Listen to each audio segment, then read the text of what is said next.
नमस्कार, मैं रचना शर्मा चढ़ती कला टाइम टीवी देख रहे हैं सभी दर्शकों का स्वागत करती हूं। आप देख रहे हैं टॉप 10 न्यूज। प्रधानमंत्री नरेंद्र मोदी 22-23 अक्टूबर को रूसी राष्ट्रपति व्लादिमीर पुतिन के निमंत्रण पर ब्रिक्स शिखर सम्मेलन में शामिल होने के लिए रूस का दौरा करेंगे। बता दें कि इस बार ब्रिक्स शिखर सम्मेलन का आयोजन रूस के कजान में किया जा रहा है। रूसी राष्ट्रपति पुतिन ने ब्रिक्स शिखर सम्मेलन में शामिल होने का पीएम मोदी को न्योता दिया, जिस पर प्रधानमंत्री रूस का दौरा करेंगे। इस दौरे के दौरान पीएम मोदी ब्रिक्स सदस्य देशों के साथ द्विपक्षीय बैठक कर सकते हैं। पीएम मोदी इससे पहले जुलाई में भी रूस का दौरा कर चुके हैं। 8 जुलाई को भी पीएम मोदी ने रूस का दौरा किया था। उत्तर प्रदेश के बहराइच में हुई हिंसा मामले में हत्या के आरोपियों की आज यानी शुक्रवार को सीजेएम के सामने पेशी हुई। आरोपियों की पेशी सीजेएम के आवास पर हुई। इस दौरान कड़ी सुरक्षा व्यवस्था के इंतजाम किए गए। सीजेएम आवास पर आरोपियों की पेशी होने के बाद पांचों आरोपियों को आरआरएफ, पीएसी और पुलिस की कड़ी सुरक्षा में 14 दिनों की न्यायिक अभिरक्षा में जेल भेज दिया गया है। बहराइच हिंसा मामले में पुलिस ने मोहम्मद फहीम, मोहम्मद तालीम उर्फ सबलू, मोहम्मद सरफराज, अब्दुल हमीद और मोहम्मद अफजाल 5 आरोपियों को गिरफ्तार कर लिया है। आरोपी नेपाल भागने की फिराक में थे। डेरा सच्चा सौदा प्रमुख गुरमीत राम रहीम की मुश्किलें कम होने का नाम नहीं ले रही। अब गुरमीत राम रहीम को सुप्रीम कोर्ट से बड़ा झटका लगा है। डेरा सच्चा सौदा के प्रमुख गुरमीत राम रहीम की मुश्किलें एक बार फिर से बढ़ती हुई नजर आ रही हैं। बरगाड़ी मामले को आज सुप्रीम कोर्ट में सुनवाई हुई और सुप्रीम कोर्ट ने श्री गुरु ग्रंथ साहिब जी के बेअदबी के मामले में हाईकोर्ट द्वारा लगाई रोक को हटा दिया है। पंजाब एवं हरियाणा हाईकोर्ट ने मार्च में राम रहीम के खिलाफ बरगाड़ी में श्री गुरु ग्रंथ साहिब की बेअदबी के आरोप में 3 मामलों में चल रही पंजाब सरकार द्वारा बनाई गई एसआईटी की जांच पर रोक लगा दी थी। इस आदेश को पंजाब सरकार ने सुप्रीम कोर्ट में चुनौती दी थी। आज सुप्रीम कोर्ट ने पंजाब एवं हरियाणा हाईकोर्ट द्वारा लगाई रोक हटा दी है। सुप्रीम कोर्ट ने राम रहीम को नोटिस जारी कर 4 सप्ताह में जवाब मांगा है। झारखंड में भाजपा के नेतृत्व वाले एनडीए के 20 सीटों का बंटवारा हो गया है। सीट बंटवारे के तहत भाजपा झारखंड की 68 सीटों पर चुनाव लड़ेगी। वहीं आजसू को 10, जदयू को 2 और 1 सीट लोजपा को दी गई है। झारखंड भाजपा के सह प्रभारी और असम सीएम हेमंत बिस्वा शर्मा ने ये जानकारी दी। झारखंड भाजपा प्रभारी और केंद्रीय मंत्री शिवराज सिंह चौहान ने कहा कि भाजपा, जदयू, आजसू और लोजपा साथ मिलकर झारखंड विधानसभा का चुनाव लड़ेंगे। पार्टियों के बीच सीटों का बंटवारा हो गया है और जल्द ही उम्मीदवारों का भी ऐलान कर दिया जाएगा।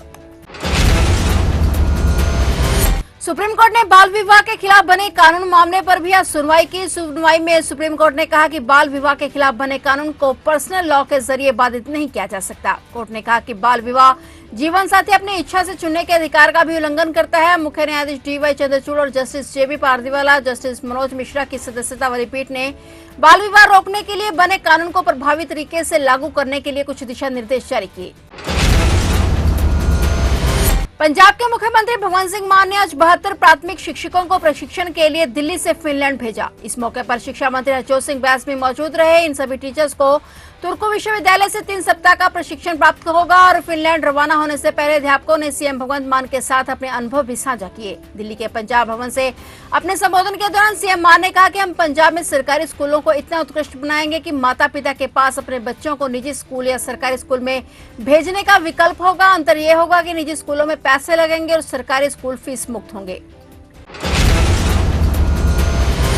श्री दमदमा साहिब के जथेदार ज्ञानी हरप्रीत सिंह ने आज श्री अकाल तख्त साहिब के जथेदार ज्ञानी रघुवीर सिंह जी से मुलाकात की। इस मुलाकात के बाद उन्होंने कहा कि मुझे पद का कोई लालच नहीं है। हमने सारा मामला अकाल पुरख के सामने रखा था। श्री अकाल तख्त साहिब के जथेदार रघुवीर सिंह ने मुझे पद पर बने रहने का आदेश दिया है। यानी हरप्रीत सिंह ने कहा कि जब तक अकाल पुरख सेवा ले रहे हैं हम सेवा करते रहेंगे। जब अकाल पुरख का आदेश आएगा तो हम सेवा छोड़ देंगे। उन्होंने कहा कि सिंह साहिबों द्वारा उठाई गई आवाज निश्चित तौर पर इतिहास रचेगी। इस दौरान उन्होंने अकाली नेता बिरसा सिंह बलटोहा के साथ हुए टकराव को भी दुर्भाग्यपूर्ण बताया।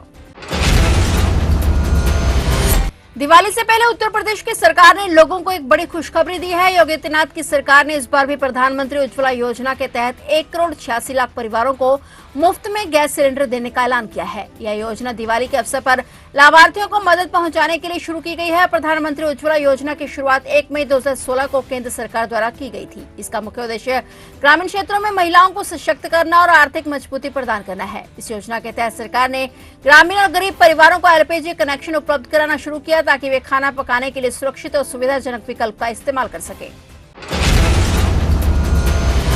फरीदाबाद के भांकरी गांव में सिलेंडर फटने से भयानक हादसा हो गया। गैस सिलेंडर फटने से पूरा घर भर-भराकर गिर गया और इस दर्दनाक हादसे में परिवार के 4 लोगों की मौत हो गई। वहीं मलबे में दबकर पशुओं की भी मौत हो गई। बताया जा रहा है कि हादसे में मरने वाले में परिवार के दादा दादी, पोते और बहू शामिल हैं। वहीं इस दर्दनाक मंजर को देखकर पूरे गांव में मातम छा गया। उन्होंने बताया कि पुलिस और प्रशासन की मदद से जेसीबी की मशीनों द्वारा मलबा हटाकर शवों को बाहर निकाला गया।